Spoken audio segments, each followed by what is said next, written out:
දවසට ඒ වෙලාවට හැමදාම කන සාමාන්‍ය කඩල තෙම්පරාදුවෙන් මිදලා තරු පන්තියේ හෝටලයක රසට බටර් සුවඳ විහිදෙන කඩල තෙම්පරාදුවක් විනාඩි 5න් හදමුද?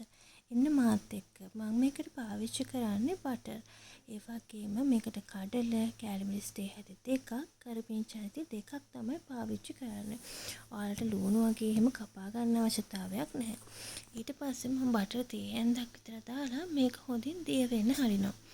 ඊට පස්සේ දිය වුණාට පස්සේ මම මේකට කරපිංචා දානවා. කරපිංචා හොඳට බැද ගන්න. ඒ කියන්නේ අර කරස් ගාලා හැපෙන ප්‍රමාණයට අන්න ඒ ප්‍රමාණයට බැද ගන්න ඕනේ.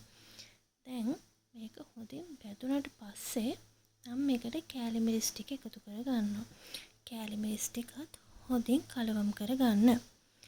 දැන් මම මේකෙදී යොදාගෙන තියෙන non stick pan එකක් නේ. ඔයාලා ලිපේ තාච්චියක් වගේ පාවිච්චි කරනවා නම් මේකට තව බටර් ටිකක් එකතු කර ගන්න. මොකද නැත්තම් අඩි ඇල්ලෙනවනේ. ඊට පස්සේ මම මේකට චූට්ටක් විතර උම්බලකඩ පවුඩර් මික්ස් එකෙන් චුට්ටක් එකතු කර ගන්නවා. ඔයාලා මොකක් හරි දෙයක් එකතු කරනවා නම් කඩල තෙම්පරාදු කරද්දී ඒක පහලින් කමෙන්ට් කරන් යන්න. දැන් මම මේක හොඳට කලවම් කර ගන්නවා. දැන් ඔයාලට පේනවනේ මේක හොඳින් මික්ස් වෙනවා.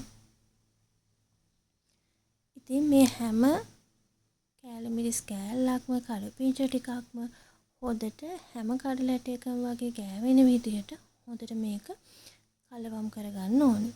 දැන් මම මේක හදලා ඉවරයි. මම මේකට ලුණු එකතු කරගන්නවා. ඔයාලගේ රස පදමට ලුණු එකතු කරගන්න පුළුවන්. ඉතින් මේ රසවත් බටර් කඩල තෙම්පරාදුව ඔයාලත් අනිවාර්යයෙන්ම ගෙදරදී try කරලා බලන්න. ඒ වගේම මේකෙන් ඔයාලා දෙයක් ගත්තනම් subscribe කරලා like එකක් දාන්නත් අමතක කරන්න එපා. ඉතින් ඔයාලට මේක ලේසියෙන්ම හදා ගන්න පුළුවන් ගෙදරදී.